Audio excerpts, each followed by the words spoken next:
participativos.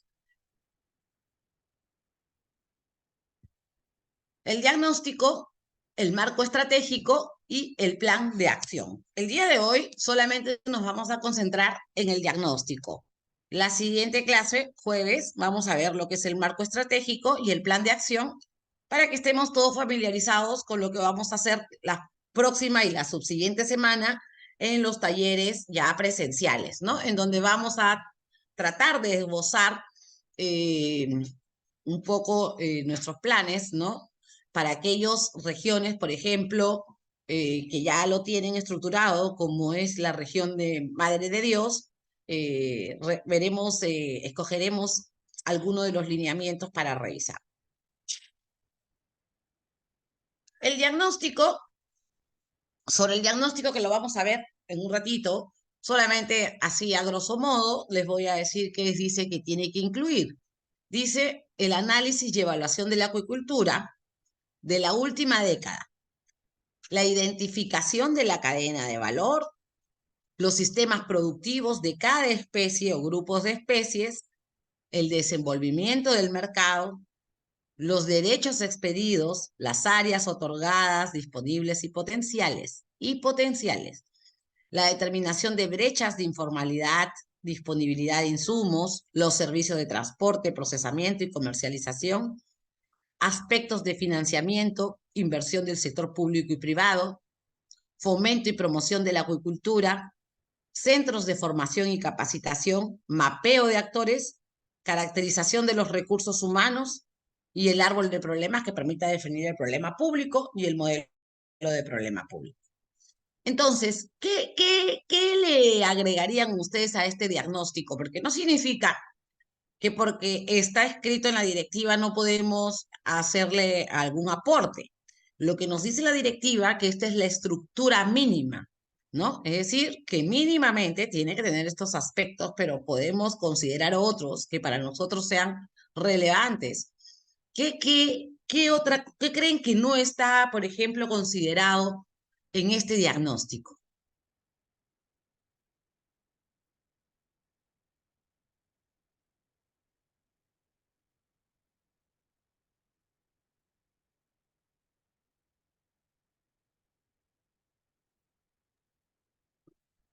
Por ejemplo, la directiva, la política, los objetivos, todos nos hablan mucho de sostenibilidad, ¿no?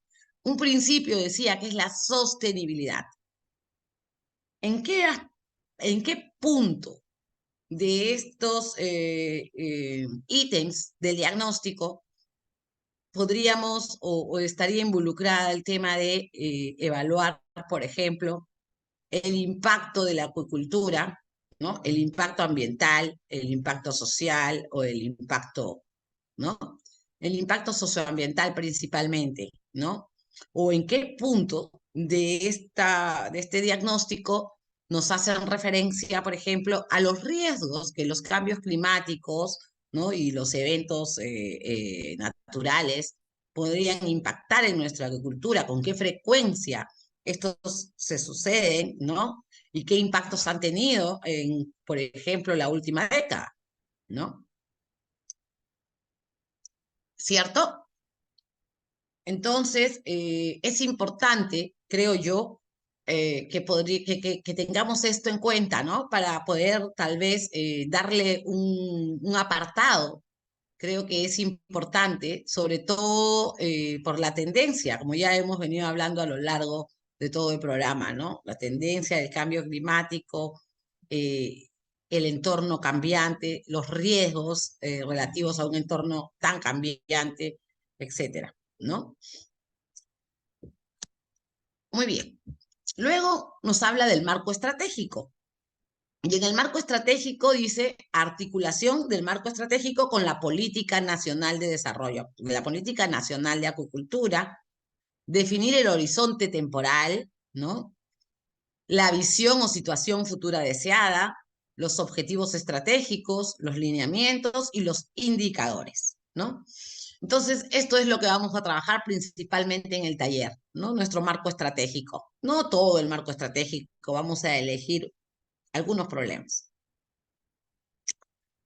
plan de acción, ¿no? Y el plan de acción son los servicios, acciones y actividades o proyectos o programas que se van a desarrollar, ya sea en el corto plazo, en el mediano y en el largo plazo. ¿Para qué? Para poder alcanzar los objetivos estratégicos planteados, ¿no?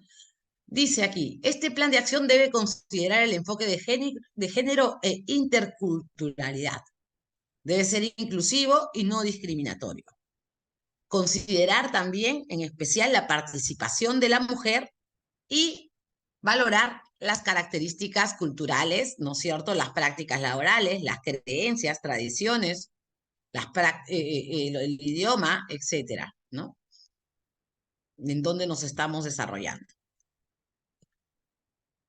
La implementación, seguimiento y evaluación también. Entonces, una cosa importante que tenemos que considerar es la gestión también del plan estratégico, ¿no? Determinar quiénes son los responsables en cada componente, actividad, proyecto de la implementación y quiénes serán los responsables del seguimiento y evaluación, así como cuáles van a ser estos mecanismos de seguimiento y evaluación, con qué metodología vamos a hacer este seguimiento y evaluación, ¿no? Consolidar resultados de evaluación en un informe anual que debe presentarse como máximo los 31 de marzo del siguiente año al evaluado, ¿no? Es decir, si evaluáramos el 2023, el 31 de marzo del 2024. ¿A quién se le va a presentar? Tanto al GORE, ¿no? Como a la Dirección General de Acuicultura. Y además, estos mismos resultados deben ser publicados en el portal institucional. ¿Okay? Entonces creo que esto no lo estamos haciendo, ¿no? Luego dice implementar. Puede establecerse espacios públicos privados que integren a los agentes de toda la cadena de valor para justamente presentar los resultados del seguimiento y evaluación del desempeño de los PRA. ¿Cómo se hace el proceso de aprobación de los PRA? Entonces, perdón, acá lo tengo más bonito. La Gerencia de Desarrollo Económico emite un informe favorable, ¿no? Y el PRA, y se lo dirige ¿a quién? A la Dirección General de Acuicultura de PRODUCE. Una vez que ya está hecho el PRA, ¿no? La Gerencia de Desarrollo Económico va a emitir el informe favorable y se lo manda a la DGA. La DGA tiene hasta 15 días para emitir su informe favorable y se lo regresa a la Gerencia de Desarrollo Económico. ¿Ya? La Gerencia de Desarrollo Económico, perdón, emite el PRA, informe favorable a... ay, acá me lo he hecho extraño yo. A la gerencia de... Voy a borrar ya. A la gerencia de planeamiento. Ah, ya, está bien, está bien, está bien, está bien. De DGA. Está bien. De la DGA a la gerencia de planeamiento, presupuesto y acondicionamiento territorial. ¿Ok? Entonces, tiene que emitirle de nuevo el PRA y el informe de la DGA a la de planeamiento. Y es la gerencia de planeamiento quien va a emitir el informe favorable al GORE. Y el GORE es el que tiene que aprobar el plan con qué? Con una ordenanza municipal, con una ordenanza regional, ¿no? Con una ordenanza regional. Y ese es el proceso. Más o menos, entre institución e institución hay 15 días de plazo, o sea, entre paso y paso hay 15 días de plazo. ¿Okay? Eso es lo que debería demorar, evidentemente considerando de que todos nos han dado informe favorable. Pero podría pasar de que alguien dé informe desfavorable también y se tiene que realizar el proceso desde donde se quedó, ¿no? O desde quien nos emitió el informe desfavorable. Muy bien, ¿y cuál es el estado de los planes regionales de acuicultura actualmente de ustedes, no? Tenemos Madre de Dios en evaluación, se encuentra en la DGA, si no me equivoco. El de Ucayali está activo porque es su plan hasta el 2025. El de Loreto ya está vencido, ese era el 2021. El de San Martín también está activo hasta este año, ¿no? Y el de Amazonas está vencido porque era también hasta el 2021.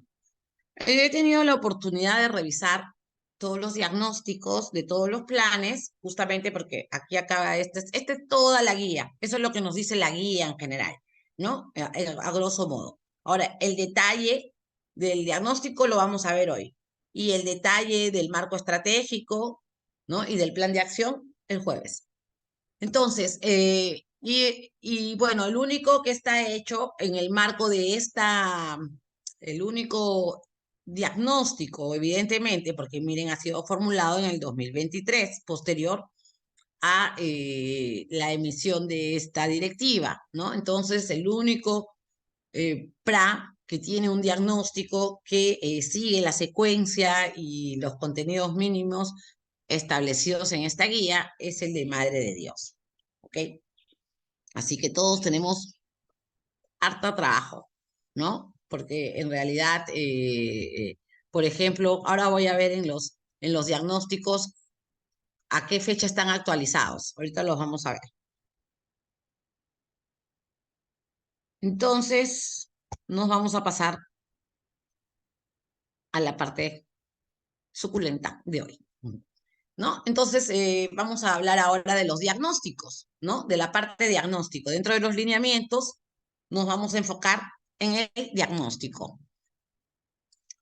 ¿Qué cosa es diagnóstico? ¿No?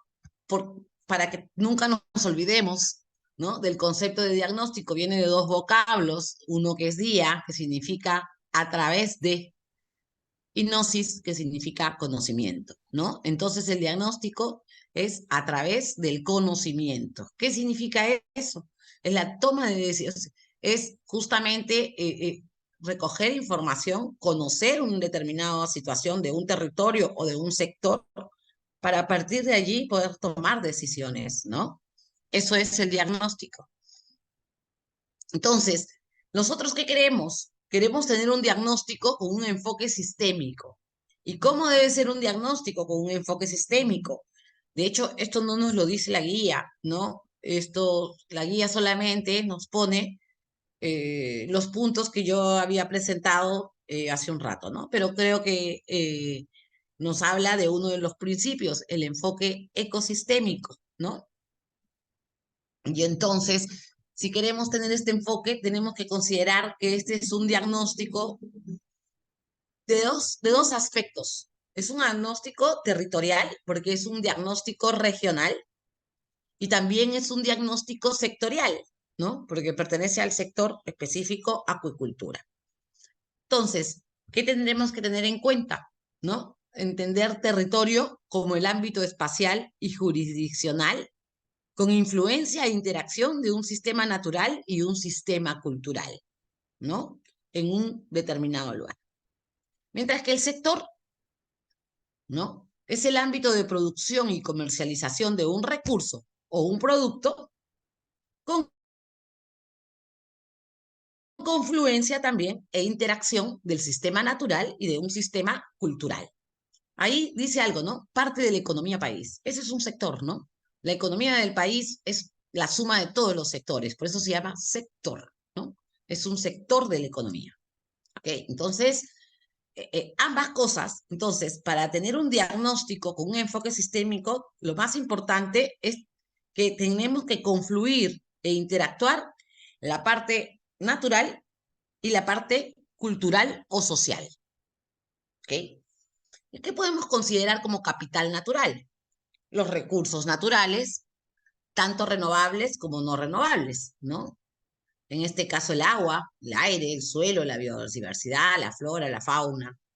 Los no renovables, petróleo, carbón, gas, etcétera. Y principalmente, o no principalmente, pero importantemente, también incluir los servicios ambientales de los ecosistemas, ¿no?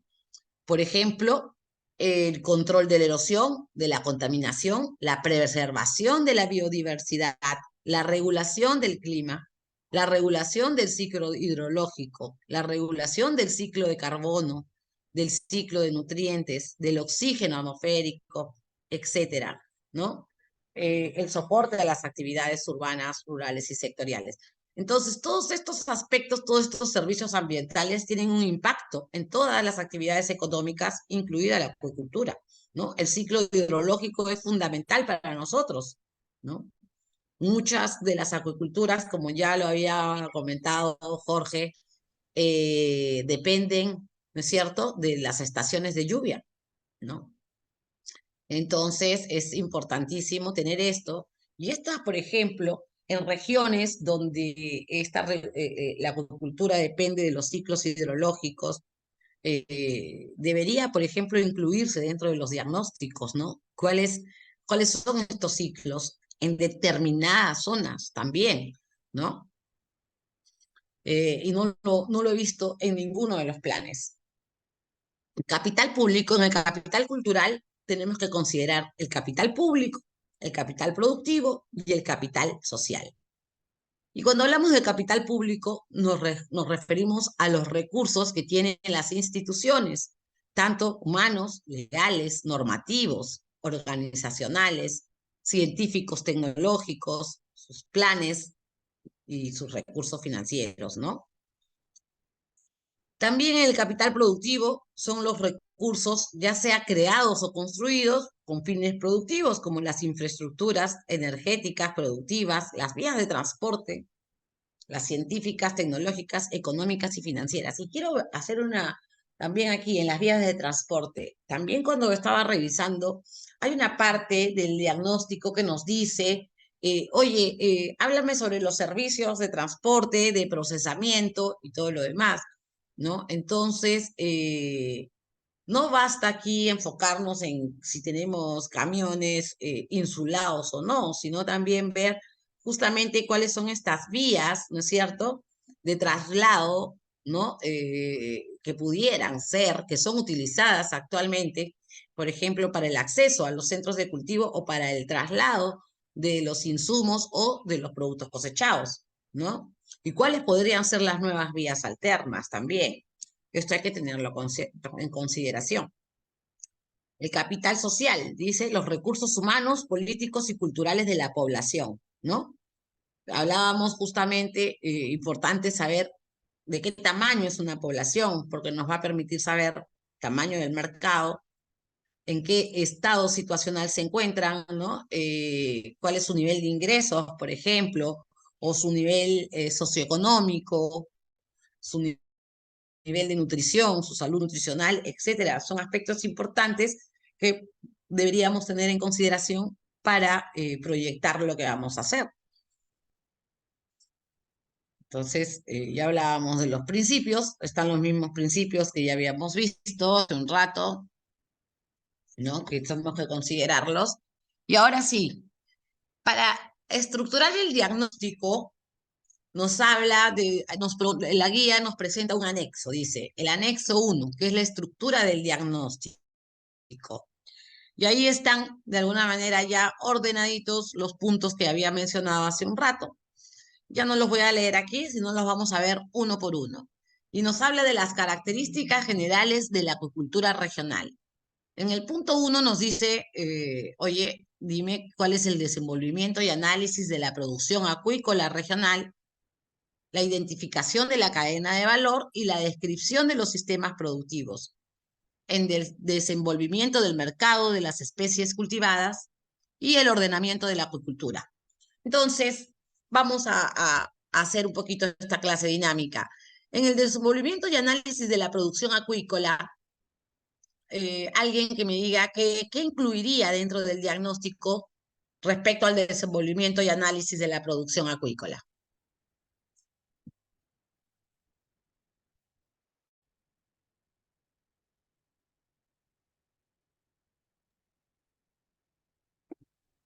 La infraestructura producida, la infraestructura de producción, las especies que se cultivan, los volúmenes de producción, el nivel de cultivo, de acuerdo a las categorías, AREL, AMIPE, mercado,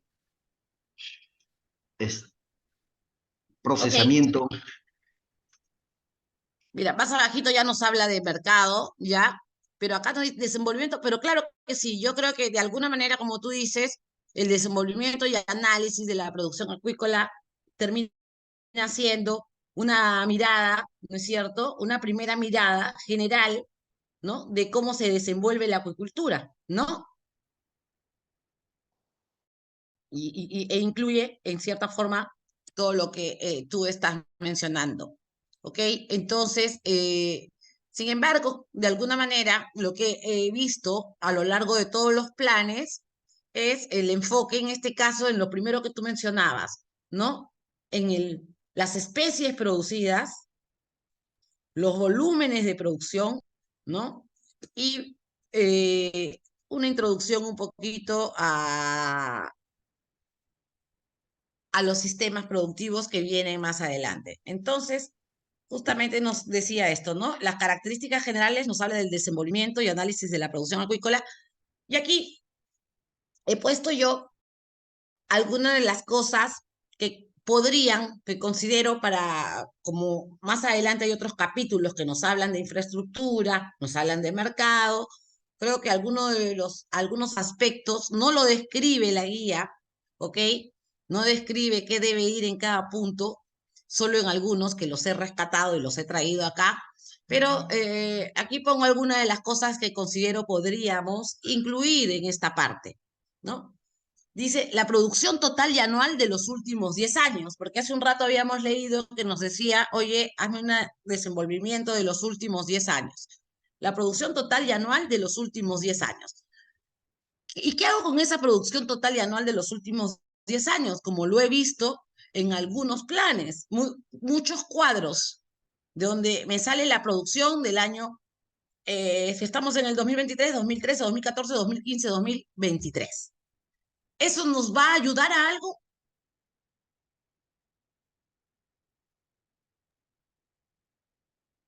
Pues sí, nos está indicando la tendencia de la producción. Muy bien, Sostenible, entonces, ajá. Si es sostenible, cuánto se está incrementando, qué especies de repente nuevas están apareciendo. Cuando tenemos esa data histórica, sí podemos hacer todo ese tipo de lectura.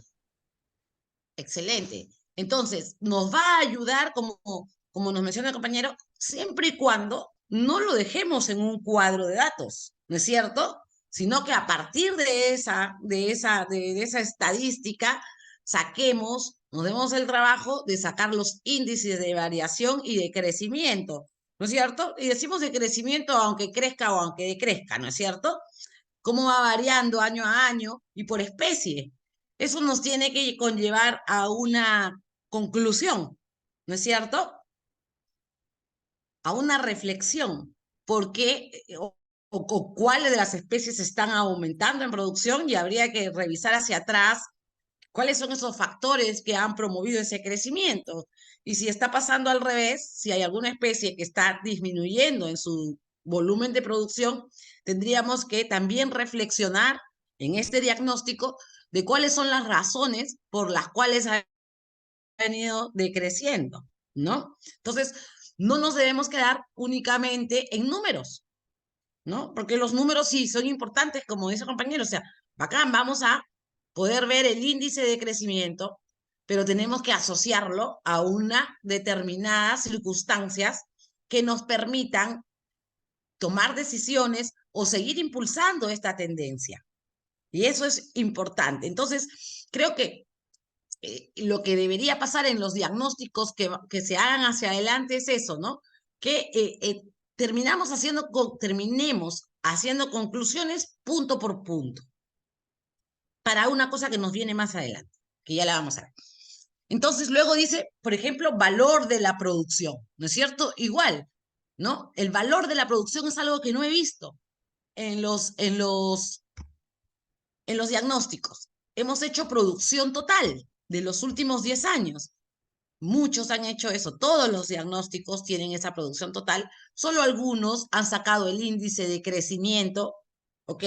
Año por año, ¿no? O la tendencia de la última década, ¿ya? Pero lo que no he visto ha sido justamente esa misma proyección respecto al valor de la producción, ¿no? Y eso es interesante, ¿no? Podríamos incluso incluir no solamente el valor de la producción, sino el costo de producción. Tal vez sea un poco más difícil, pero también nos va a dar una información fundamental. Si los costos de producción de una determinada especie disminuyen y hay un crecimiento potencialmente de la producción, podríamos llegar a la conclusión de asociar esta relación positiva, ¿no? O de repente los costos de producción están aumentando y ahí vamos a caer en cuenta de que potencialmente el alimento se hizo más caro, la luz, la energía se hizo más cara, el transporte se hizo más caro, etcétera, etcétera. Entonces vamos a poder llegar a conclusiones bastante reales, ¿no? Sobre lo que podemos hacer o qué aspecto tenemos que atacar, ¿no es cierto? Para poder, de alguna manera, superar ese problema. Otro aspecto importante, lo he visto en algunos planes, no en todos, zonas productivas, ¿no? La relación producción, diversidad y aptitud de una zona. Esto es muy importante. ¿Por qué sería importante esta relación producción, diversidad y actitud de la zona?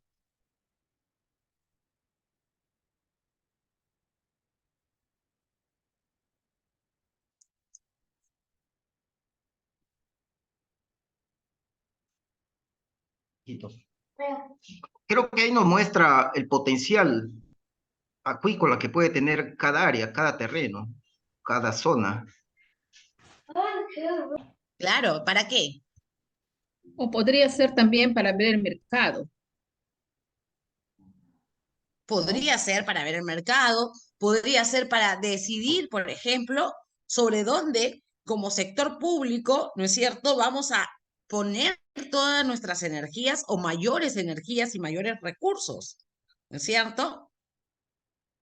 Porque si yo tengo una zona que tiene una mejor aptitud, donde es más productiva, ¿no es cierto? Donde de repente mayores cantidades de especies se adaptan y crecen mejor. Entonces, eso pasaría como lo que nosotros tenemos que aspirar, a un ordenamiento de la acuicultura, a un ordenamiento, a una proyección del ordenamiento de la acuicultura. No es solamente el ordenamiento de lo que ya está, es una clasificación de lo que ya está, sino como entes promotores, ¿no es cierto? Vamos a ordenar hacia dónde vamos y cuáles van a ser estas zonas productivas. Países como Chile, como Noruega, con los países que tienen realmente, que son potencia acuícola, de alguna manera, eso es lo que hacen. No es que los productores puedan decidir dónde se van a instalar y se instalan en cualquier zona. No es así, ¿no? ¿Qué hacen ellos? Hacen una habilitación de áreas, justamente de acuerdo a esta actitud, ¿no?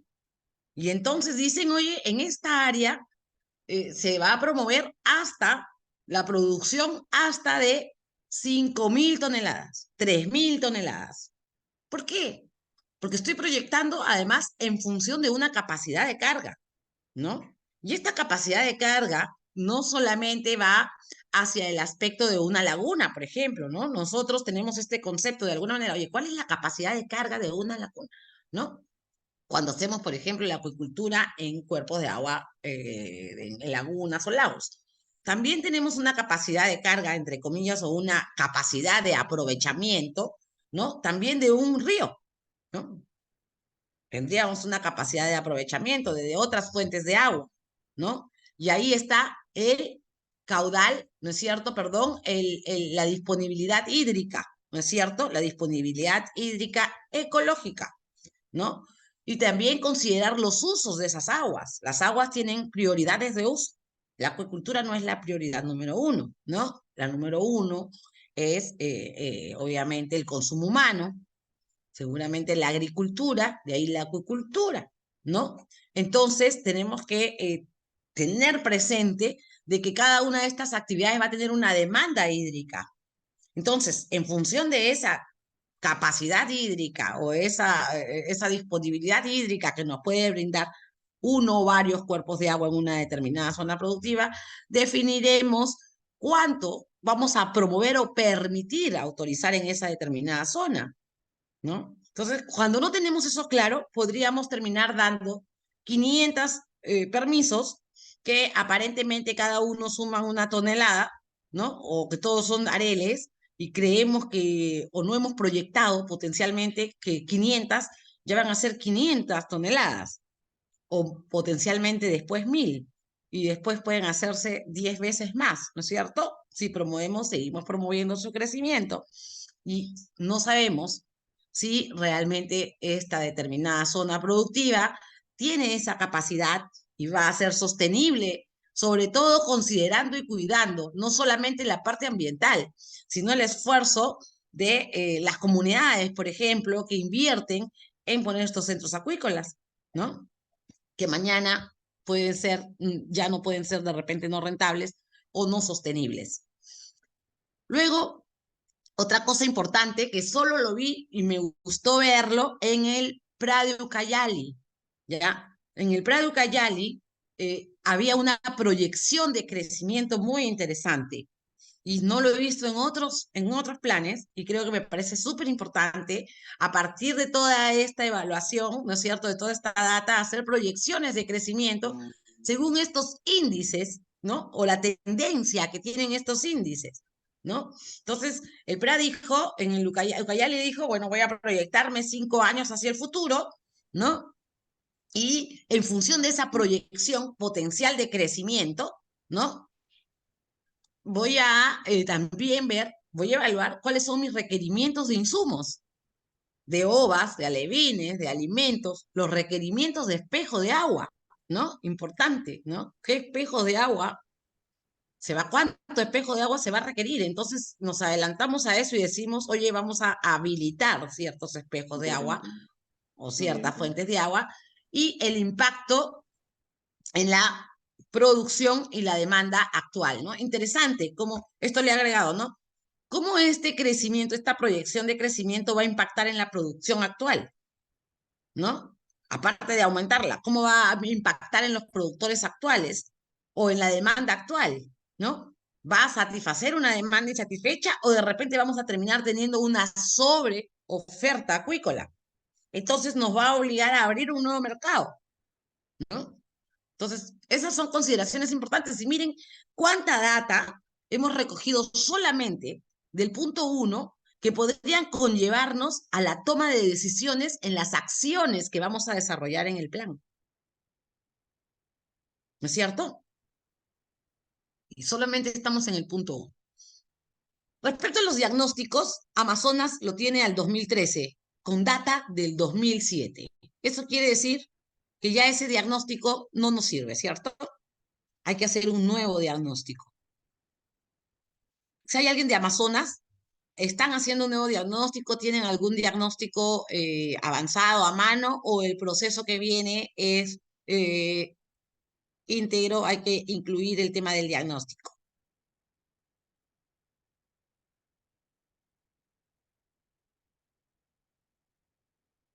Nadie de Amazonas. Loreto, al 2016, está actualizado, hasta 2016 está su diagnóstico. Madre de Dios, al 2022, bueno, este está recién hechecito. San Martín, al 2011, tampoco ya no nos sirve. Y Ucayali, al 2019, ¿no? Todavía no sirve de alguna referencia, ¿no? Habría que actualizarlo, pero y justamente como les decía, hizo una proyección también en su diagnóstico al 2024. Aquí algunas datas, así que he sacado, ¿no? Para que veamos de alguna manera algunas reflexiones, ¿no? Esta figura 5 dice elaboración propia a base de produce. No la he hecho yo, sino la he sacado de un diagnóstico, ¿ya? De la cadena productiva acuícola de la Amazonía, que incluye las 5 regiones y que está compartido con ustedes en el Moodle para que puedan acceder a este diagnóstico de la cadena productiva acuícola interesante, ¿ok? Hecho por el PNUD, ¿no? Con consultores peruanos. Uno de ellos, Enrique, ay, mi amigo, ahorita me olvidé su apellido. Muy bien. Entonces, la producción total de la Amazonía lo he comparado, por ejemplo, en el 2016, porque este es un cuadro del 2016. ¿Qué pasaba en el 2016 en este diagnóstico? Dice que la tilapia, la gamitana y el paco, que eran las especies amazónicas más producidas, ¿no? Miren, ¿cuánto ocupaban? El 3% de la producción, el 2% de la producción y el 1% de la producción. Eso más o menos representaba 3.850 toneladas en total, con otras especies, ¿no? Paco, Boquichi, Copaiche, ya no aparecen, pero en general, toda la producción de la Amazonía en el 2016 fue de 3.850 toneladas, ¿ya? La que le sigue, Concha de Abanico, tenía sola 20.000 toneladas, ¿no? Veintitantas mil el langostino y ya la trucha sobrepasó los 50.000 toneladas. Pero a mí me llama esto a la reflexión y la verdad no es para desanimarse, sino es para desafiarnos, ¿no? Es para animarnos. Yo pienso que cuando algo está incipiente, cuando algo está en proceso, ¿no? Hay mucho por hacer. Y hay mucho por hacer y eso es, a mí me parece fantástico. Me parece fantástico como profesional y creo que todos los que estamos aquí somos profesionales, ¿no? Y tenemos ese desafío, ¿no? Ese reto. Y lo digo porque yo me acuerdo muchísimo y lo vuelvo a repetir, en el año 2006 la trucha no pasaba de 300 toneladas país, ¿no? Luego en el 2008, 2009 tendría 3.000 toneladas, ¿no? Y miren, ahora está más de los 50 y tantos mil, ¿no? Ahora en el 2016, ahora debe estar por los 60, 70.000 toneladas, ¿no? Entonces, eso nos da esperanza, ¿no? Nos da esperanza. Y era un producto que no se consumía en Lima, ¿no? Era un producto que se consumía pues cuando viajábamos a Puno, a Huancayo, y la gente viajaba a Huancayo para comer su truchita, o a Puno para comer su truchita, y en Huancavelica, y en algunas regiones más, ¿ok? Entonces, hoy día es el producto número uno, considero yo, incluso más consumido que los pescados de mar, ¿no? O por ahí. ¿Por qué? Porque es más barato, ¿no? Comer pescado de mar es imposible en este momento, salvo que puedas comprar pues un bonito, un jurel, pero quieres comprarte un pescado blanco y es imposible, ¿no?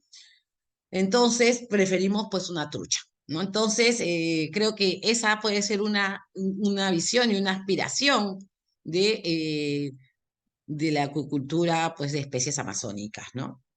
Por lo menos primero posicionarse en el mercado nacional. Luego tenemos aquí la producción acuícola en la Amazonía peruana, la evolución del 2006 al 2016. Y esto, por ejemplo, justamente hablábamos, ¿no? ¿Para qué ver la evolución, ¿no? Qué interesante, mira. San Martín, por ejemplo, creció una barbaridad, ¿no? Pasó de menos de 500 toneladas a casi 2.000 toneladas, ¿no? Menos de 200 toneladas. Sin embargo, Loreto, que ya iba por las 400 más o menos, no para el 2016 no pudo sobrepasar las 1.200 toneladas. Entonces, de alguna manera, si bien siguió creciendo, su ritmo de crecimiento no fue mayor que el de San Martín, fue menor que el de San Martín, ¿no es cierto? A pesar de que venía de un nivel de producción más alto. Bueno, Amazonas, Madre de Dios y Ucayali no ha crecido mucho, por lo menos al 2016.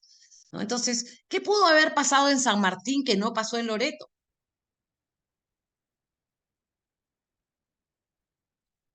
Y esto es una reflexión para lo que podemos también considerar en nuestros diagnósticos. O sea, no solamente mirarnos a nosotros como entes individuales, ¿no? Como una región aislada del mundo, sino como una región que pertenece, que tiene otras regiones con características particulares, seguramente diferentes, pero también algunos aspectos en común.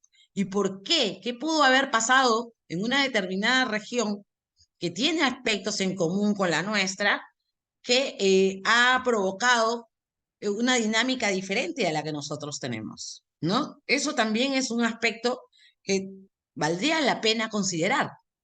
Eso nos podría dar ciertas luces de repente de algo que ellos han hecho y que nosotros también podemos hacer, pero todavía no lo hemos hecho, no se nos ha ocurrido potencialmente, ¿no? Entonces, eso también es parte de un diagnóstico. Por ejemplo, aquí hizo una comparación de región por región, ¿ya? de lo que había al 2016, justamente en donde les presenté estos resultados, y lo que hay hoy, según las estadísticas que arroja pues el sistema de Produce, ¿ok? Tal vez ustedes como región tengan otra data, es muy probable, ¿no? Porque ustedes pueden manejar seguramente data que no está formalizada, etcétera, etcétera, pero esto es lo que mira, más o menos. ¿Qué pasó, por ejemplo, en Amazonas con la trucha? En vez de aumentar, por lo menos oficialmente, disminuyó al 2022. Iba a 293 toneladas y ahora 189. Bueno, esto es el global. O sea, acá tenemos 21, 50, 200 y pico. Igual estamos por debajo de lo que se producía en el año 2016. O sea, acá ha habido una contracción. En Loreto, aquí hay 600, casi 700, 800, 900 y pico, ¿no? Aunque ahorita ya lo vamos a ver. Por lo menos en Gamitana, ¿no? Sigue siendo la Gamitana, sigue siendo el primer producto, el sábalo sigue siendo el segundo, y el Paiche bajó, ¿no? Antes este era el orden de importancia, Gamitana, sábalo y Paiche. ¿Por qué se dejó o por qué está disminuyendo la producción de Paiche? ¿No? Eso entonces también es algo. ¿Por qué crece, por qué disminuye el paiche? ¿Por qué se mantiene la gamitana? ¿Por qué se mantiene el sábalo? Son consideraciones que tenemos que tener en nuestro diagnóstico, el análisis, también independiente recurso por recurso, ¿no? En Madre de Dios, por ejemplo, sí hubo un crecimiento, ¿no? Importante. Teníamos 278 toneladas basadas principalmente en Paco y ahora esta casi se ha duplicado, ¿no? Al 2022. Sin embargo, ya Carachama, Gamitana, eso ya no produce, ¿no? San Martín, por ejemplo, sí sigue creciendo, porque acá nomás en estas tres especies ya estamos más por encima de los 2.500.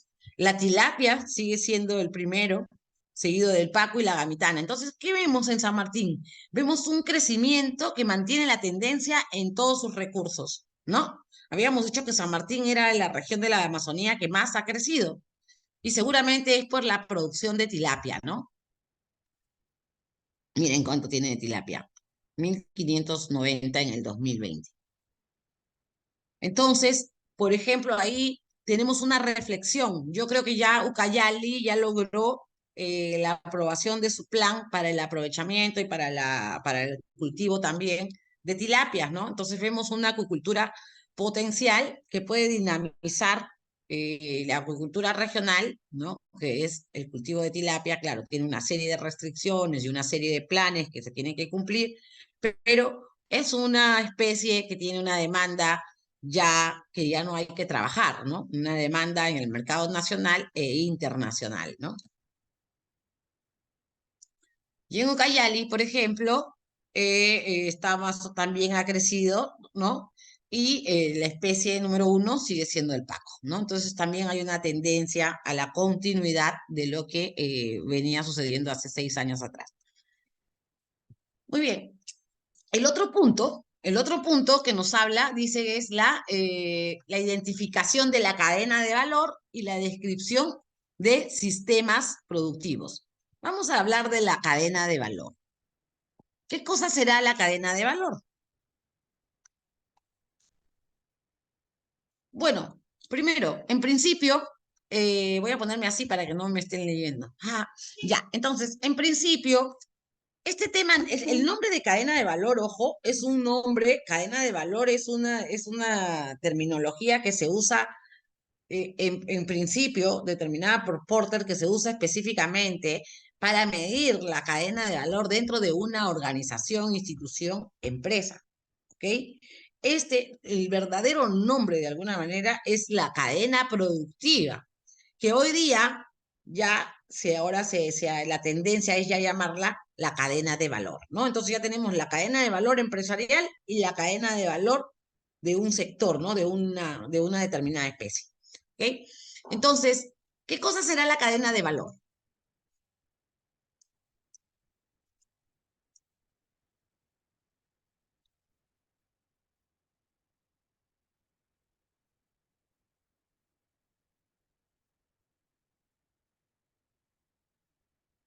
A ver, yo voy a llamar a... Gustavo, ¿estás?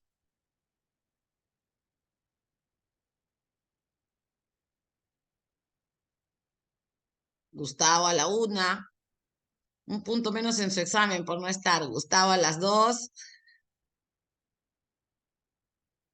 A ver, Marco, ¿estás? Marco Timoteo.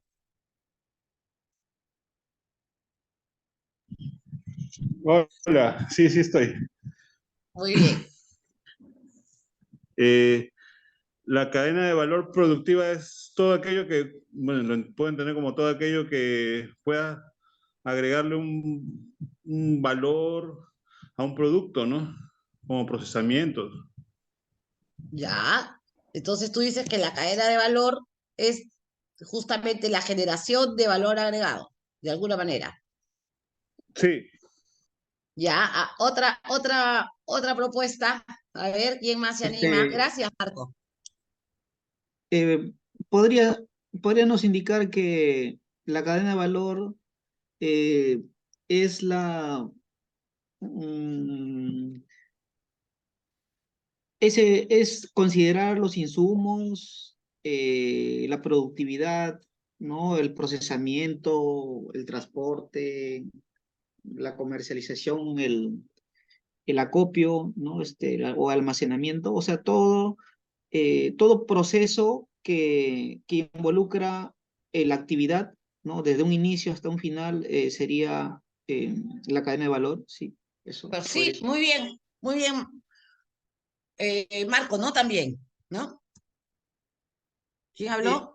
Sí, Marco. sí, sí, yo comenté, ¿sabes cuando en la pregunta del examen yo consideré seis, digamos, eslabones que complementan la cadena de valor, pero sin embargo fue errada. No sé, si, mira, ve, por ejemplo, ¿no? La semilla, la productividad o producción, ¿no? El transporte, el almacenamiento y la comercialización y a ver, ¿qué más? Y uno más era. La cosecha y post cosecha, que sería también se consideraría una etapa. Entonces conté seis, ¿no? Pero sin embargo fue errado. A ver si de repente nos podrías aclarar esa parte, gracias. Claro, no, mira, el examen de entrada yo lo voy a ir reformular ahora para la salida. Esta es una cuestión más relevante, ¿ok? Pero la cadena de valor va a depender realmente del formulador, ¿no? No podemos decir que una determinada cadena de valor tenga 1 o 3 eslabones. Bueno, no tiene más de un eslabón, ¿no? Pero puedo considerar 3, puedo considerar 5, puedo considerar 7 eslabones, dependiendo quién lo formule, ¿ok? No existe un único modelo de una cadena de valor, ¿ok? Lo que sí podemos decir de la cadena de valor es el modelo que representa todas las etapas y actividades, dice, involucradas en la producción, procesamiento y comercialización de productos acuícolas, ¿ok? Por ejemplo, este último acá, ¿no es cierto? En esta idea que les he propuesto, ¿no? Para considerar, esto es solo una sugerencia de lo que podríamos considerar en una cadena de valor, ¿ok? Ahorita les voy a mostrar 3 cadenas de valor de diferentes autores. Por ejemplo, aquí dice producción de insumos y suministros. Suministros para la reproducción, ¿no? O de reproducción, que tendría que ser las ovas o las larvas, los alevines, ¿no? Los alimentos, por ejemplo, también son parte de la cadena de valor. Los equipos y las tecnologías, ¿no? Forman parte de esta provisión de insumos y suministros para la acuicultura. En la producción primaria podríamos propiamente estar referida a la etapa de cultivo, ¿no? Desde la siembra hasta la cosecha. El procesamiento y transformación, podríamos hablar que si alguien quisiera, podría poner en su cadena de valor procesamiento primario como un eslabón y un segundo eslabón, un procesamiento secundario. O, como en este caso, simplemente procesamiento y transformación, ¿no? Y el primario, pues ya sabemos, pues incluye pues la limpieza hasta la evisceración e incluso el fileteado, ¿no? Acá, por ejemplo, el secundario dice como filetes, pero generalmente es ya los filetes que ya los he metido, no sé, sellado al vacío, o otros productos, conservas u otros congelados, etc. La distribución y comercialización, ¿no? Ya sea a través de mayoristas o de minoristas, o mayoristas y distribuidores o de minoristas, ¿no? Pueden haber seguramente los dos actores, ¿no? Dentro de este eslabón de la cadena. El consumo y utilización, o sea, el consumo final, el consumidor final, ¿no? Podríamos incluir también, por ejemplo, otras industrias, ¿no? Industrias que usan como insumo, ¿no? Nuestros productos acuícolas, incluso procesados o no, ¿no? Ya sea con procesamiento primario para la elaboración de otros productos. El valor agregado y servicios adicionales. Por ejemplo, eso es algo que la mayoría de cadenas no están considerando y que creo que podemos ya comenzar a considerar. Importante, ¿no? Justamente el tema de certificado y etiquetado, ¿no? Esto es muy importante. Hoy día es muy importante, es toda una etapa, ¿no? Ya no basta solamente con producir, si nosotros pensamos más adelante, ¿no es cierto?, incursionar en nuevos mercados, así sea el mercado nacional, ya tenemos que pensar en ciertas certificaciones, ¿no es cierto? Y esto es todo un proceso, todo un sistema que podemos asumirlo al interior de la organización, los productores, o pueden delegarlo, ¿no es cierto?, a empresas consultoras, etcétera. Por ejemplo, nosotros como empresa consultora, justamente es una de las actividades que realizamos, es la certificación de centros de cultivo, ¿no? Certificaciones ambientales, sociales, de calidad, etcétera. Pero ¿qué pasa? ¿Bajo qué modalidad? Generalmente, y lo que yo siempre le digo a los clientes es, no te distraigas de tu core business, ¿no? Porque tu core business es producir bien, es producir rentable, y etcétera. Entonces, cuando tú implementas un sistema de gestión, ¿no? Implica pues estar pendiente de un montón de formatos, de nuevos procedimientos, de la mejora continua en la parte ambiental, en la parte social, etcétera, etcétera, que de repente pues distraen la atención de sus profesionales en la parte que a él le interesa. En principio, todo le tiene que interesar, pero de alguna manera es lo que va a determinar su rentabilidad para poder mantener estos sistemas de gestión y le permitan la certificación, ¿no? Entonces, de alguna manera, lo terceriza, ¿no? Entonces, pero lo puede asumir directamente la empresa. Y una cosa muy importante dentro de la cadena de valor también son la gestión y apoyo, ¿no? Los servicios de asesoría y consultoría, la regulación y las normativas, la educación, la capacitación, la asistencia técnica, etcétera, etcétera, que son transversales. Yo lo he puesto así, esta no es solamente acá, yo no he puesto no es una descripción de una cadena, sino es una serie de ideas sobre lo que puede incluir la cadena, ¿ok? Muy bien, entonces, acá sí tenemos, ya, me voy a ir acá. Una cadena de valor acuícola, ya, por ejemplo, esta es la que está hecha en este diagnóstico de la cadena de valor acuícola en la Amazonía del PNUD o del ONUD, ya. Y acá miren cómo lo han hecho ellos, ¿no? Ellos han usado esta estructura. Este es tanto de la pesca, de captura, ¿no? O sea, la captura y la producción acuícola. En este caso encontré así. Y nos hablan de los alevines, de las semillas, de la producción acuícola, de la limpieza y secado, hablan de la refrigeración y envasado, de la comercialización, de la exportación y del marketing. Eso es lo que ellos han considerado. Han considerado los proveedores de servicios y han considerado justamente aquí los actores, ¿no? En la producción de cada uno, ¿no? ¿Qué actores hay? Por ejemplo, aquí en las semillas, al YAPA, Fondepesa, la Direpro, ¿no? También los acuicultores, aquí a la parte productiva, los acuicultores, ¿no? A los comercializadores y han estimado el número aproximado, ¿no? De cada uno de estos actores en este año, ¿no? Y esto es de todas las selvas, supuestamente, en el año 2016. No sé cuán cercano estará o no, pero bueno, esto es lo que había.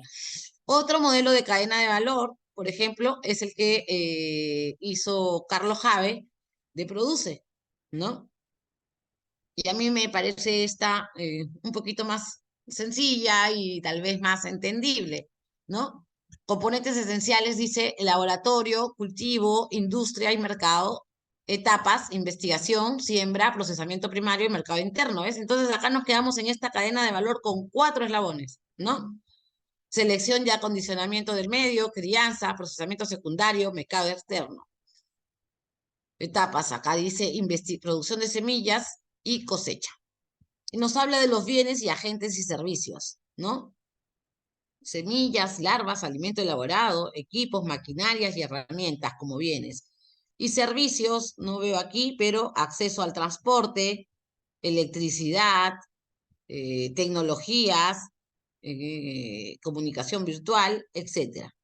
Y los agentes, entidades e instituciones públicas, el sector privado y las asociaciones de productores, ¿no? Entonces, sea cual sea el diseño de la cadena de valor que nos acomode, que nos, de alguna manera, lo que busca este modelo es representar en una sola mirada cómo está organizada la acuicultura en una determinada región, en este caso, país o lo que fuese, ¿no? Entonces, ¿qué vamos a hacer respecto, después de diseñar esto en nuestros planes regionales de acuicultura? La idea es de que podamos describir cada uno de estos componentes de la cadena de valor, ¿no? Y las interrelaciones existentes en esta cadena de valor. Entonces, tampoco hay que hacer, pues, una cadena recontra compleja, que no podamos, pues, luego llegar a ciertas conclusiones, ¿no? Y que nos pasemos, pues, todo el plan describiéndola. Pero es importante que establezcamos bien estos elementos, ¿no? Y en función de lo que realmente es en cada región. Por ejemplo, este es la cadena de valor que me parece que ya está demasiado sintetizada, tal vez, ¿no? Que está en el plan de Madre de Dios, ¿ok? En el plan de Madre de Dios. No, entonces tenemos insumos, servicios tecnológicos, cultivo y comercialización, ¿ves? Entonces él dice, bueno, la provisión de insumos, alimentos, alevinos, agua, infraestructura, ¿no? Servicios tecnológicos, tanto estatales como privados, el cultivo de recursos. El cultivo habla de quiénes intervienen, los recursos humanos, el uso de las tecnologías, los servicios de transporte. Pero nos falta el propio cultivo propiamente dicho, ¿no? Pienso yo. Consumidores locales y regionales, canales de comercialización y empresas. Bueno, entonces aquí tenemos modelos, ¿no? Diferentes de cómo representar una cadena de valor. Entonces yo ahí les he puesto mi sugerencia. Esa es mi sugerencia de lo que debería contener nuestra cadena de valor, ¿ok? Algunas características clave, ¿no? Que debemos considerar a la hora de diseñar nuestras cadenas de valor. Es la interconexión, ¿no? Uno, dice que tener presente de que todas las etapas de la cadena productiva o de valor, como querramos llamarla, están estrechamente interconectadas, ¿no es cierto? Un problema en una de estas etapas o una mejora en alguna de estas etapas va a tener un impacto más o menos significativo en las etapas posteriores, ¿no es cierto? La sensibilidad ambiental, ¿no? Que tenemos que tener en cuenta también de que en buena parte, en buena medida, ¿no es cierto? Principalmente el ambiente acuático, ¿no es cierto? Es vulnerable, ¿no es cierto? A los impactos ambientales, ¿no? Y esto afecta directamente al desempeño de la acuicultura. La globalización, ¿no? Si es que aspiramos a transacciones internacionales, tenemos que tener esto en cuenta. Tenemos que tener en cuenta justamente que estos productos acuícolas que nosotros queremos posicionar pueden o no tener una competencia ya en determinados mercados. Y si queremos entrar a un determinado mercado, entonces tenemos que incluir también en nuestro análisis este mercado, el análisis de ese mercado. Cosa que tampoco he visto, ¿no? Porque, bueno, evidentemente la mayoría de los planes regionales que ustedes han hecho, por lo menos hacia atrás, estaban enfocados en el mercado regional, ¿no? Pero si queremos hacer un plan ahora pensando en expandirnos hacia el mercado nacional, habría que mirar justamente cómo se comporta este mercado nacional, no solamente con especies idénticas, no solo con el paco, la gamitana y el paiche y lo que querramos sacar hacia el mercado nacional, sino también con otras especies con las cuales podrían ser sustitutos o con las cuales nosotros queremos competir, ¿no? El otro día me reuní con un empresario de Ucayali, justo, que producía paiche, ¿no? Ahí no me acuerdo dónde se llama esta zona, pero bueno, a muy pocas horas de Ucayali, 3. Y me dijo, ¿sabes qué, Luisa? Me dijo, yo quiero habilitar mi centro y quiero poner mi sala de procesamiento primario y quiero hacer mis filetes y los quiero sellar al vacío y quiero competir con la tilapia. Así que yo voy a competir con la tilapia, con mis paiches, ¿ya? Con mis filetes de paiches sellados al vacío.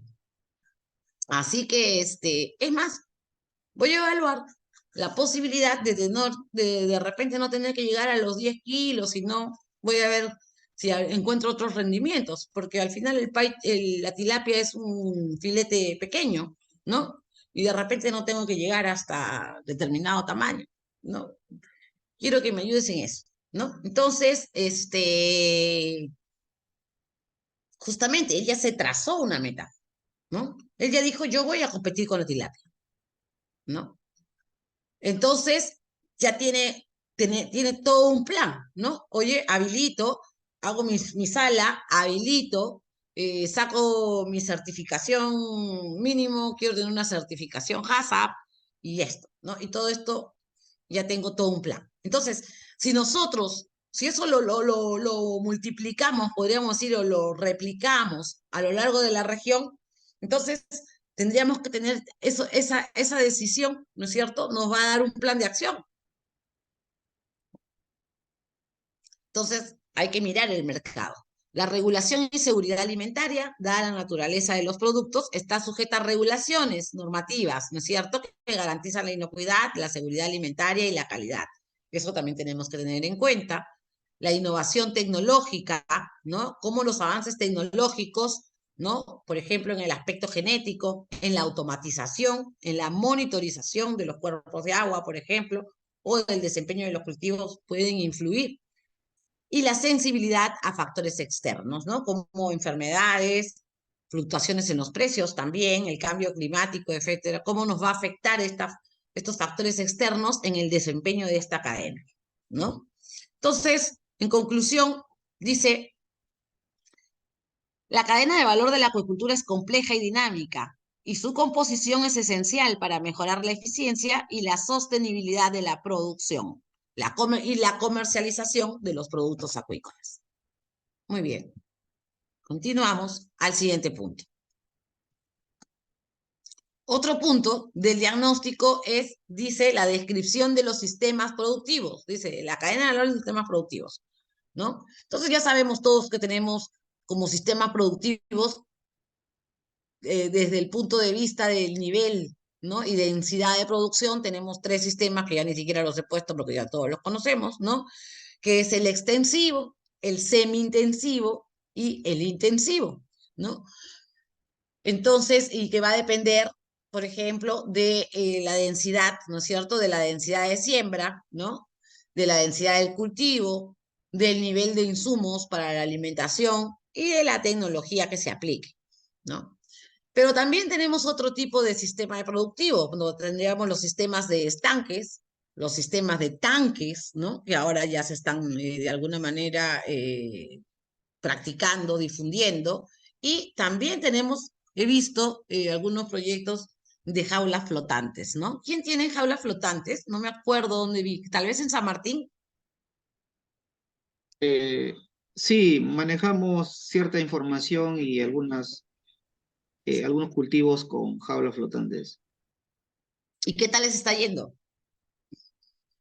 Bueno, no es es un pequeño porcentaje que se maneja, nosotros incluso como institución lo hemos realizado y estábamos en unos diseños experimentales, pero faltaban validar algunos aspectos técnicos y en eso estamos, ¿no? Pero sí hay experiencias en jaulas flotantes y a lo que se ha realizado, bastante satisfactorio, ¿no? Con la idea de querer mejorar en temas de densidad de siembra y algunas correcciones de los factores medioambientales, principalmente con el oxígeno. Sí, creo que también he visto en Madre de Dios jaulas flotantes y he visto que han logrado una densidad de, no sé, 25 kilogramos por metro cúbico, si no me equivoco. Interesante versus en sus sistemas tradicionales que alcanzan a los 12 y en el semi-intensivo pues a 1, ¿no? Entonces, interesante. Yo desde mi experiencia, por lo menos en el cultivo de truchas, lo que les puedo compartir de las jaulas flotantes, he visto el proceso, ¿no? De cómo se fue migrando de estanquerías a jaulas flotantes. Claro, hay una cosa que es fundamental para el manejo de las jaulas flotantes, ¿no? Que es el cuerpo de agua, ¿no? Y este cuerpo de agua tiene que tener una profundidad importante. Si bien es cierto, al principio se comenzó a cultivar y a poner las jaulas flotantes a profundidades, primero de 5 metros, después de 10, después de 15, ¿no? Ya después de 20 años de truchicultura, realmente pues los mejores niveles se alcanzan cuando estamos pues en 40, 50, ¿no? 30, 40, 50 metros, ¿no? En cuerpos de agua que tienen ese tipo de profundidad, ¿no? Ahora, tenemos en la selva lagunas con esos niveles de profundidad. Eh, a ver, le comento algunos estudios básicos que hemos realizado a título de institución como DIREPRO en Ujú, articulación con el Ministerio de la Producción. Nosotros no contamos con, por ejemplo, en el lago Sauce, eh, maneja, me parece que algo de, en su zona más profunda, a ver, no estoy tan seguro, pero me parece que algo es de 25 metros por ahí, ¿no? Entonces, no alcanzamos niveles tan profundos y más bien nosotros hemos tenido experiencias con profundidades menores, mucho menores incluso a la profundidad técnica que está establecido en el documento normativo de acuicultura, ¿no? Donde te dice que deben ser 15 metros, igual o superior a 15 metros de profundidad. Nosotros hemos trabajado con mucho menos, ¿no? Y como les mencionaba, no han sido ensayos truncados o de repente que hayan salido mala la producción, ¿no? Nosotros hemos trabajado, por ejemplo, con densidades de 10, 20 y hasta 30 pesos por metro cuadrado, metro cúbico. por metro Metro cúbico. cúbico. Sí, y de ahí hemos querido validar porque la mejor densidad era de 20, ¿no? O sea, era un intermedio, ¿no? Entonces, pero eso va a depender mucho del tenor de oxígeno que tenga el cuerpo de agua, ¿no? O sea, va a depender mucho de su intercambio, de su fuente de abastecimiento, su intercambio, aire-agua, y también de sus corrientes, ¿no? Entonces, Lago Sauce, por ejemplo, sí maneja niveles de oxígeno de 5 ppm para arriba. Entonces, por ahí hay algo alentador para sí, continuar con ensayos de siembra en jaulas flotantes. Pero hay un tema en Lago Sauce, es el tema de que cada cierto tiempo hay un afloramiento ahí de unas sustancias sulfurosas y causan una mortalidad, entre comillas, natural de las especies de ciertas zonas del lago Sauce, ¿no? Entonces, eso, por el momento, nosotros por eso no autorizamos el desarrollo de jaulas flotantes en lago Sauce por ese tema que no ha sido resuelto de manera científica, ¿no? Para determinar cuáles son las concentraciones de sulfatos o sulfuros que emite ese lago y cada cuánto tiempo puede ser y en qué zonas, identificarlas para de repente colocar las jaulas en otro lugar, ¿no? Entonces, ahí está un poco el detalle con el lago Sauce, ¿no? Y nosotros, como le decía, hemos trabajado con profundidades, por ejemplo, de 7 a 9 metros, claro, a nivel de ensayo, ¿no? Para un tema de experimentación. Y a lo que le puedo decir, me parece que los 15 metros de profundidad que indica la normativa, me parece que está para poder polemizar ahí, ¿no? Para poder hacer intercambio de información, porque nosotros en Amazonía normalmente no contamos con esas profundidades. En el caso de nosotros, a excepción del lago Sauce, por ejemplo, si hubiese alguien de Pucallpa o de Ucayali, tal vez nos pueda indicar cuál es la profundidad de Imiría, ¿no? no sé cuánto estará pero con seguridad los cuerpos de agua natural de San Martín no tienen tanta profundidad. Entonces, tal vez sería ahí hacer algunos ensayos a profundidades menores y cómo resultaría la producción, ¿no? Para ver si de repente se puede modificar esa profundidad que está establecida ahí en la norma, ¿no? Claro, mira, ahí muy importante, interesante, es interesante el ejercicio que están haciendo, ¿no? Y la apuesta también que están haciendo realmente. Lo que sí es importante, y mi consejo, y yo lo vengo diciendo toda la vida, y lo voy a seguir diciendo, nuestra obligación, y eso es una obligación de Produce, desde obviamente la iniciativa de los gobiernos regionales para promover la acuicultura en cuerpos de agua lénticos, ¿no? Lénticos, lagunas, ¿no es cierto? Es importante primero partir por un estudio de capacidad de carga, esa es una obligación, ¿no? No importa la profundidad, como tú dices, o sea, lo que voy a tener es evidentemente tal vez menos capacidad de carga, pero no me va a impedir tener buenos resultados, porque como te decía, en la acuicultura de la trucha antes se producía a menos de 10 metros, después a 15, después no, y así poco a poco se ha ido extendiendo, evidentemente porque también se han incrementado el número de jaulas, ¿no? Y tienen que ir más allá y se van consumiendo el oxígeno y etcétera.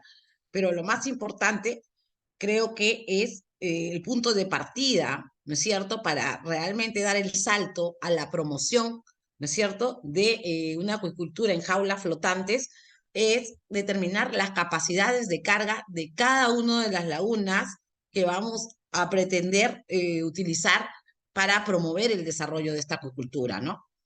Porque con independencia de la profundidad, todas tienen una capacidad de carga, ¿no? Quisiera Entonces ya... comentarte ¿Mm? que, por supuesto, ¿no?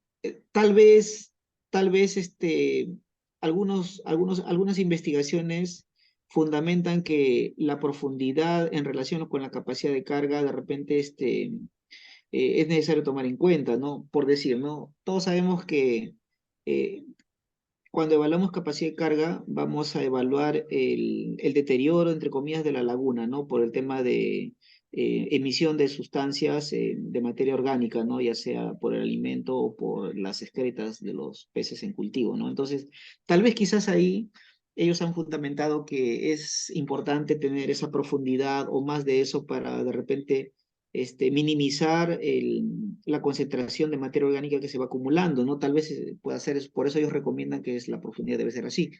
Entonces, pero sería un tema de abordar, ¿no? Tenemos tanta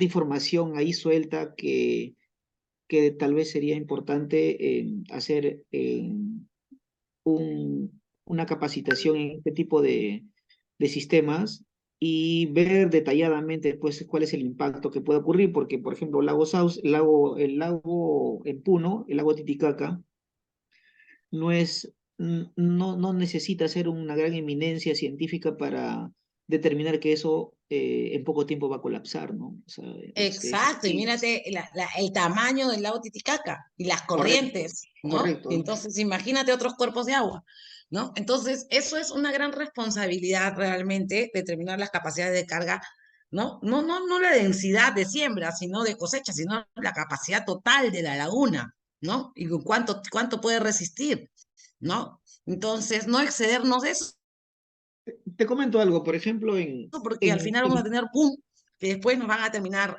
eutrofizando, ¿no? sí, eutrofizando. En Canadá ya se ha cerrado un lago grande por un tema de eutrofización y eso es simplemente porque no, mira, ve, ellos son un país prácticamente del primer mundo, que tienen muchas investigaciones y todo, y se malograron un lago grande ellos en Canadá, ¿no? Entonces, por ese tema de no considerar o de repente no manejar bien el tema de la capacidad de carga, ¿no? Entonces, eso sería bueno conocer. Ahora ellos qué hacen, por ejemplo, en Noruega, en Canadá, lo que hacen ellos hacen una producción y lo hacen descansar ese cuerpo de agua, por decir, vamos a suponer, la producción es un año, ¿no? O sea, sacas dos campañas por año. Ellos trabajan una campaña y la dejan reposar la otra campaña, ¿no? Entonces lo dejan que el mismo ambiente vaya recirculando y se mejore, ¿no? Entonces, tal vez nosotros también debemos considerar eso, ¿no? No, a veces es tanto ir a la producción porque a veces es un círculo vicioso, ¿no? produces y quieres seguir produciendo, ya no te importa lo que deterioras, ¿no? Lo que contaminas y se justifica y sigues ahí hasta que lo acabas, ¿no? Y una vez que lo acabaste, ya pues todo el mundo manos atrás y se van caminando por otro lado, ¿no? Entonces, Así es, así es. hay que considerar Entonces, eso.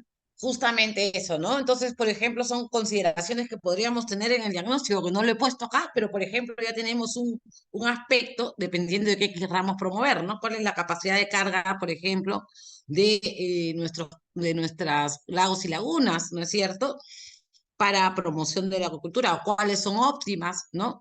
Por ejemplo, también dice sistemas de cultivo por especie, ¿no? Pues son cosas que podemos considerar que sí la tienen la mayoría de los PRA, o infraestructura de producción por especie, ¿no? Pero no solamente es describir, sino conocer aquí es, oye, en este sistema de producción, ¿no es cierto? O en esta infraestructura, en estanque o en tanques, ¿cuál es mi productividad, ¿no es cierto? En cada especie, para poder determinar justamente qué promovemos, ¿no? No todas van a funcionar igual.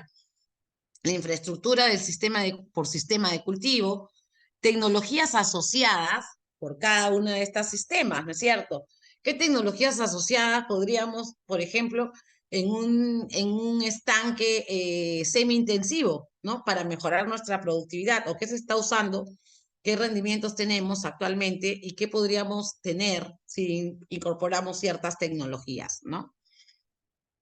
La gestión del abastecimiento o tratamiento de agua, eso es algo que tampoco he visto en los planes, ¿no? Importante, o sea, sí, solamente nos dicen, oye, sí, me abastezco de aguas de lluvia o me abastezco de esto, pero un poquito, eh, ir un poquito más allá, ¿no?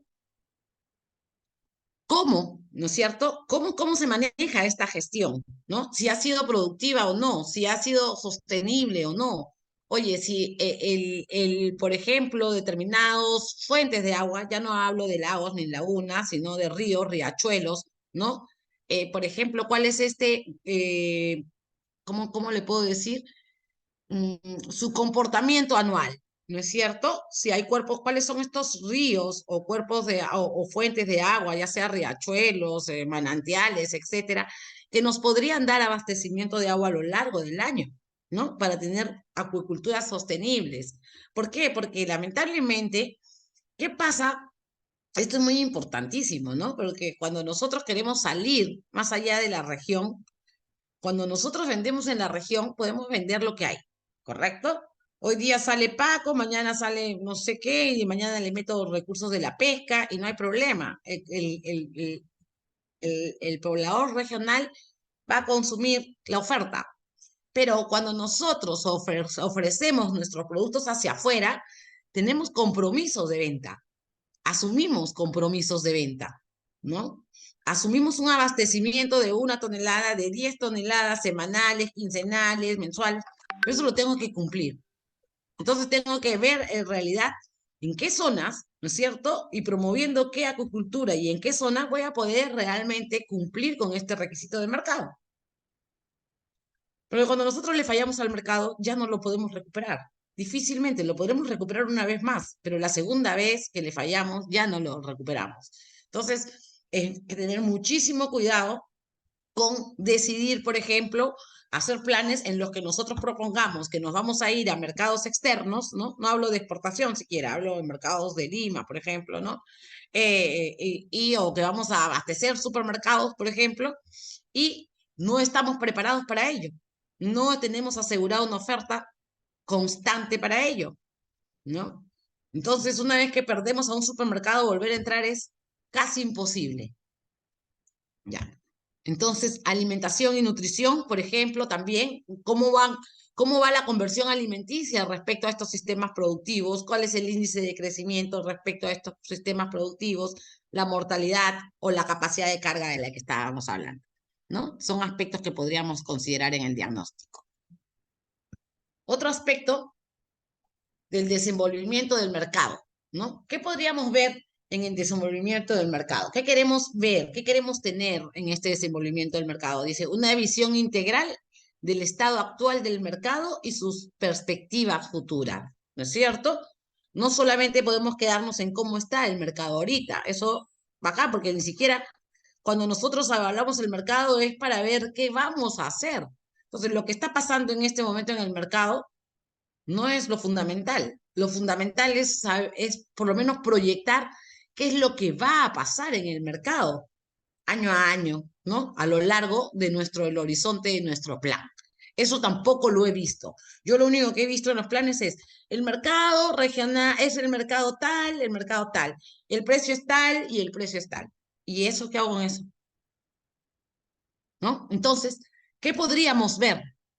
El tamaño del mercado, tanto en valor, como habíamos dicho, y en volumen, ¿no? Tanto a nivel nacional, regional, a donde querramos y hayamos decidido que va a ser nuestro mercado en los próximos años.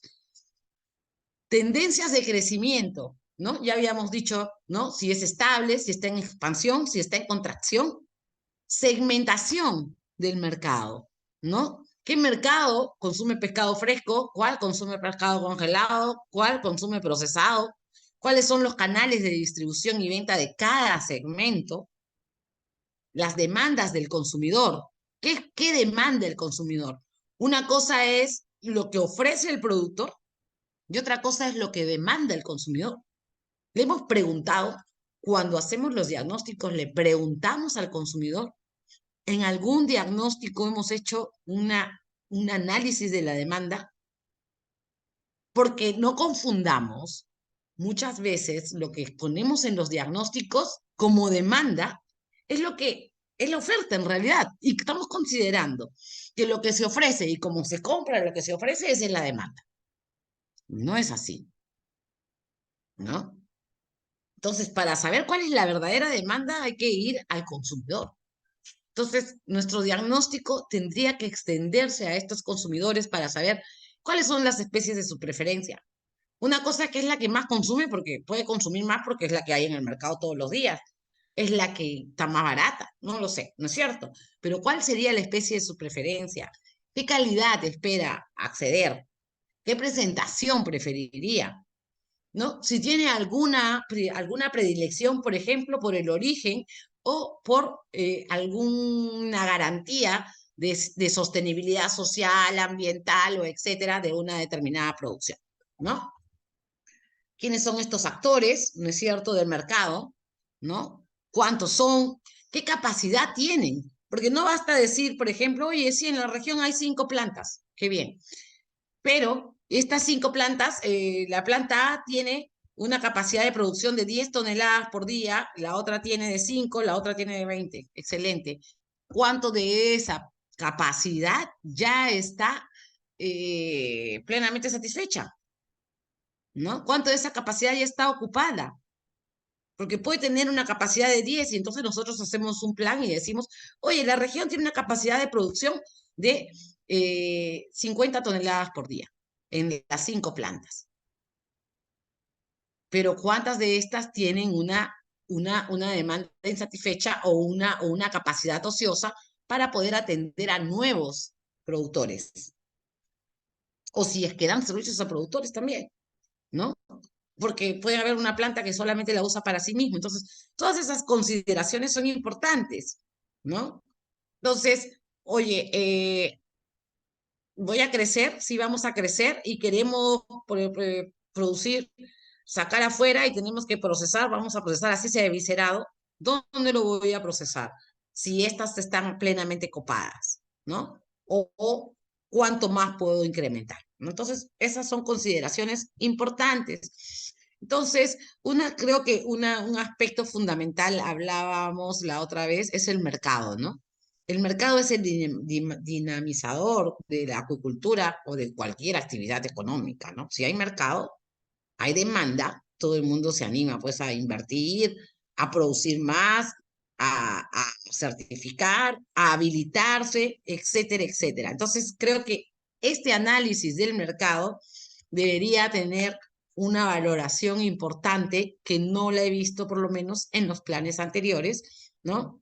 Las regulaciones para la comercialización, los riesgos y desafíos del mercado también, y las oportunidades de crecimiento, entre otras. En el ordenamiento ya vamos a acabar, chicos. Vamos a tener que dejar esto para la siguiente clase, pero voy a ir un poquito hasta las 6, 7 y 10 me voy a pasar, ¿ya?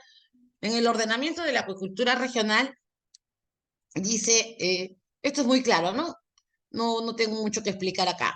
Habla de la descripción de los derechos expedidos, las áreas otorgadas, tanto disponibles y potenciales para la acuicultura, ¿no? Lo que veníamos hablando hace un rato. ¿Cuáles son esas áreas potenciales que no están siendo utilizadas y que podrían estar disponibles para promover un desarrollo de la acuicultura?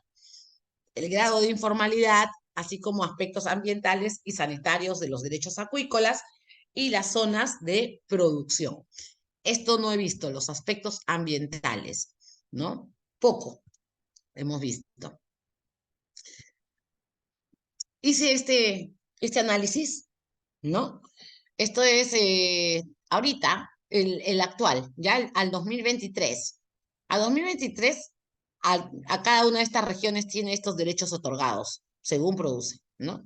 Madre de Dios, 472. San Martín, 1551. Amazonas, 2025. Loreto, 1600. Ucayali, 1087. En total, la selva tiene el 49.77% del total de autorizaciones otorgadas a nivel nacional. Es un dato interesante, ¿no? De estas, Amazonas tiene casi el 15% del total nacional. Pero si nos vamos al nivel de producción, ¿no es cierto? Vamos a ver de que es bastante bajo, lo cual quiere decir que está categorizada por una agricultura de arel, ¿no es cierto? De menor escala o de subsistencia, etcétera. Son análisis interesantes que nos pueden llevar a ciertas conclusiones. Acá lo podemos ver, por ejemplo, en el número de areles por región. Cada uno puede ver su región. Entonces, por ejemplo, en areles tenemos casi 2000 en Amazonas, 1300, 1200 en San Martín, 1150 en Loreto, 900, casi 1000 en Ucayali, y no veo el de Madre de Dios. Madre de Dios, me voy a reducir un ratito, tiene 400 areles, es el que, bueno, menos autorizaciones tiene, ¿no? Y así es más o menos, esos son los porcentajes respecto al total de la selva, ¿ok? Interesante. Entonces, por ejemplo, Amije en Loreto, 0. Amije en Ucayali, 0. Amijes, no hay. Sí hay amijes, ¿no? Entonces esto debe estar actualizado. ¿Tienen amijes? Otro aspecto importante que yo he podido, en mi experiencia, ver como un dinamizador de la acuicultura, a veces somos reacios a ello, es la inversión privada, ¿no? ¿Por qué crece la acuicultura de las truchas? Así, abismalmente. ¿Cuándo pasa a dar ese salto de 1000 toneladas a 5000 toneladas, a 10.000 toneladas, a 20.000 toneladas? ¿Quién me dice eso? Por favor, ¿puedes repetir la pregunta? ¿Por qué, por ejemplo, en el caso de la trucha, creen ustedes que pasó de un año a otro o de pocos años, 2 o 3, de 1000 toneladas a 5000 toneladas y de 5000 a 10.000?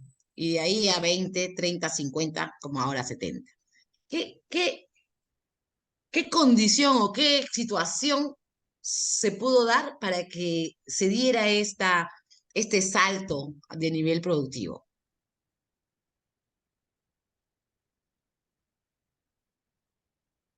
A ver, te comento. Yo consideraría que era el paquete tecnológico ya de la trucha que ya estaba manejada al 100%, ¿no? Ese es uno. El segundo factor podría ser de que eh, ha habido empresarios con un buen capital que han invertido en este proyecto, ¿no? De trucha, ¿no? Considerando que ya había un paquete tecnológico validado, ¿no? Es eso para mí, es el tema de la inversión, ¿no? O sea, tu capacidad de inversión va simplemente a permitir que tú te tengas una producción exponencial, ¿no? Considero esos dos factores. Gracias. todo interesante lo que mencionas y es cierto, y también lo que dice David, ¿no? El mercado, había un mercado que ya aceptaba, es más, que demandaba truchas en el mundo. Eso es, como ya lo habíamos dicho, ¿no? El mercado es todo, ¿no? Primero había un mercado que quiere más truchas todos los días. Dos, como dices, había un paquete tecnológico a medias, ojo, ¿ah? Porque el paquete tecnológico, yo te digo porque yo he estado en la acuicultura de la trucha cuando era nada, ¿no? Y he pasado por todo el proceso, ¿no? Como promotora, además, ahí en Sierra Exportadora, ¿no? Y justamente cuando yo hice los primeros manuales, ¿no? Los primeros manuales no, los primeros registros para control de la alimentación, para control de mortandad, o sea, el primer paquete de registros para un control de la producción, los hice con todo un equipo, ¿no? Los hicimos y eso lo comenzamos a difundir. Entonces no había un paquete verdaderamente. Entonces, lo que sí hubo, basado en lo que dice Debbie, sobre la base de un mercado que ya demandaba un producto, hubo una inversión importante de capital, ¿no? Hubo una inversión de capital. ¿Qué hicimos? Entonces, ¿cómo se logró una inversión de capital de la noche a la mañana? Aparece una empresa y dice, voy a producir 3.000 toneladas, ¿no? Claro, el primer año produjo 500, 1.000, 2.000, 3.000. Entonces, esa empresa hizo que realmente se termine de validar el paquete tecnológico, ¿ya? Y de alguna manera se comience a copiar y a seguir los pasos de lo que ella hacía, ¿no? Y todo lo que desarrolla la acuicultura es lo que ellos hacen. Primero, primero una alimentación semiautomática, ya, después una alimentación automática, primero una selección semiautomática, después una selección, y así cada cosa que ellos han ido poniendo. Por ejemplo, ¿no? El filete de trucha grande lo hizo Patsac, fue el primero. Hoy día, productores de Puno y de Huancayo, artesanales o amipes, hacen filete de trucha grande, trucha de 2, 3 kilos, ¿no? Antes no había eso, solamente éramos trucha pansai. Entonces, de hecho, aquí hay un líder que de alguna manera nos va contando cuál es la tendencia del mercado, ¿no? ¿Por qué? Porque ese líder sale hacia el extranjero. Pero ¿cómo promover la inversión? ¿Cómo se logró esa promoción de inversión? ¿Creen que ellos vinieron a tocar la puerta? No. ¿Qué hicimos? Generamos primero el estudio de los cuerpos de agua, ¿no? Y decir, oye, estos son los cuerpos de agua óptimos para desarrollar una acuicultura de mayor escala. No pude llegar al tema de la capacidad de carga, pero sí decir, estos son los cuerpos de agua en donde se puede producir a mayor escala. ¿Qué más? La parte social, la licencia social, porque de nada sirve tener cuerpos de agua grandes y decir, bueno, acá, vamos a decir, en la laguna de no sé qué, y decir, bueno, acá podemos promover un cultivo de 500 toneladas, ¿no? Pero si la comunidad no está de acuerdo, no nos van a dejar instalarlos, ¿no es cierto? Entonces, la licencia social. Y con la licencia social y con esta certeza de poder desarrollar una acuicultura de mayor escala, se invitó a productores internacionales, a extranjeros, mineras, justo, ¿no? A inversionistas en general, ¿no? A inversionistas y se les dijo, mira, este es el potencial de la acuicultura, de la trucha. Un centro de tanto te puede producir tanto y te puede dejar una rentabilidad de tanto. Te va a costar invertir tanto, o sea, pequeños paquetes, ¿no? De 500 toneladas, de 1.000 toneladas, de 3.000 toneladas y acá está. Acá tienes el espacio, acá tienes el espacio, acá está tu licencia social. Solo tienes que animarte que te ayudamos en todo, con servicios desde el Estado, ¿no? Todos los servicios que podía dar el Estado para facilitar esa inversión, ¿no? Entonces, por lo menos, como decimos, y como lo dice Debbie, y ya lo habíamos dicho, el mercado es fundamental. No, tal vez no tengamos un mercado para el Paco, para la Mitana, pero sí tenemos un mercado potencial para el Paiche y sí tenemos un mercado de la tilapia para aquellas regiones que producen tilapia, ¿no? Entonces, son cosas que tenemos, que son, por ejemplo, experiencias, como le decía, ¿no? qué pasó, conocer qué está pasando en otras regiones o por qué otras acuiculturas que han estado como nosotros se han podido mover, dinamizar, ¿no? Para tomarlo de alguna manera como ejemplo y tal vez evaluar la posibilidad de repetir y de mejorar lo que se hizo en un determinado momento, ¿no? Muy bien. Y viene también, bueno, nos quedamos ahora acá sí ya nos quedamos en los servicios de soporte tecnológico, dice infraestructura de soporte tecnológico para la investigación, producción, procesamiento, cadena de frío, hay que identificarla. ¿Cuál es la ubicación? ¿Dónde están? Para saber dónde promovemos la acuicultura, ¿no? La capacidad de servicio o cómo llegamos a ellas, cuánto va a costar llegar a ellas, la capacidad de servicio, el tipo de servicios y la oferta disponible, lo que les mencionaba, ¿no? Los ITES, ¿no es cierto?, nos pueden dar aporte, pero tienen una capacidad X, ¿no? Entonces, ¿qué otra infraestructura de servicio tecnológico necesitamos implementar a través de nuestros proyectos y de los fondos concursables, que voy a hablar ya la próxima clase, pero justamente ahí les estoy poniendo todo un acápite sobre fondos externos, ¿ok? ¿Cómo vamos a acceder a ellos? Tecnologías disponibles, diseño y construcción, por ejemplo, ¿no? ¿Qué tecnologías disponibles tenemos, ¿no? Para el diseño y la construcción, para el monitoreo de los cuerpos de agua, para el monitoreo de la capacidad de oxígeno, para de los estanques, para la automatización de los procesos, para la mejor gestión del agua, sistemas RAS, etcétera, o bacterias, qué sé yo, para la gestión de data, tecnologías de alimentación, control de la salud animal, etcétera. ¿Qué tecnologías disponemos? Si no disponemos de ninguna, ¿dónde está la más cercana? ¿O cómo podemos promover, hacer alianzas estratégicas para acercar estas tecnologías a la región, ¿no? De repente no vamos a poder promover que venga un proveedor de estas tecnologías que se instale porque no sabemos cuál es primero el huevo de la gallina, ¿no? La demanda o la oferta. Pero sí podemos hacer eventos específicos y les aseguro que no cuestan nada, ¿no? Al contrario, terminan ganando plata, ¿no? Cuando eventos en los que se convoque, por ejemplo, a tecnologías disponibles, no solo a nivel nacional, sino a nivel mundial, interesados en implementar proyectos, ¿no?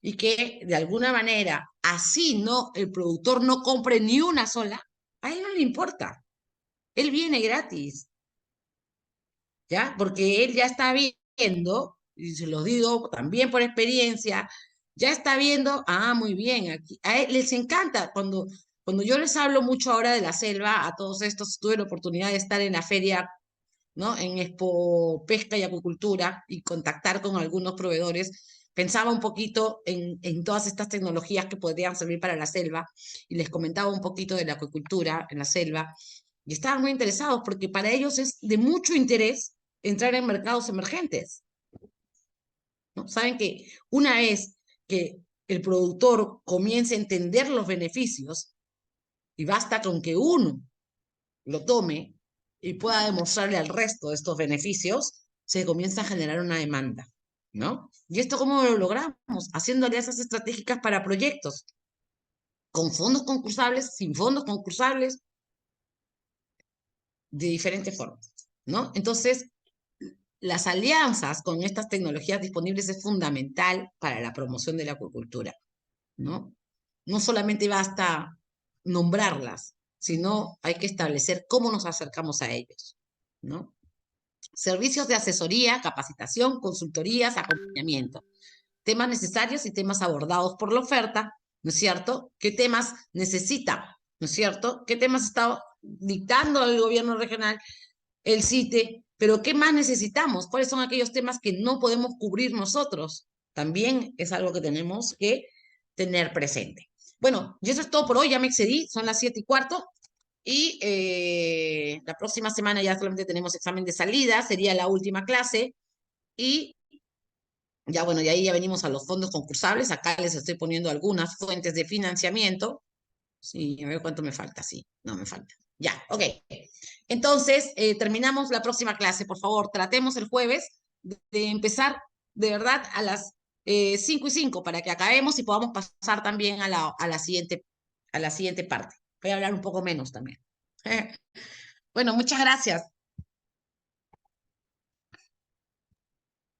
Gracias. Muchas gracias. Muchas gracias. Gracias también. Ya. Mañana lo vemos. Ahí. Ya, chao, chao. Acá pisaron a mi perrito. Chao. Chao, Chao. chao. Chao, chao. Luego.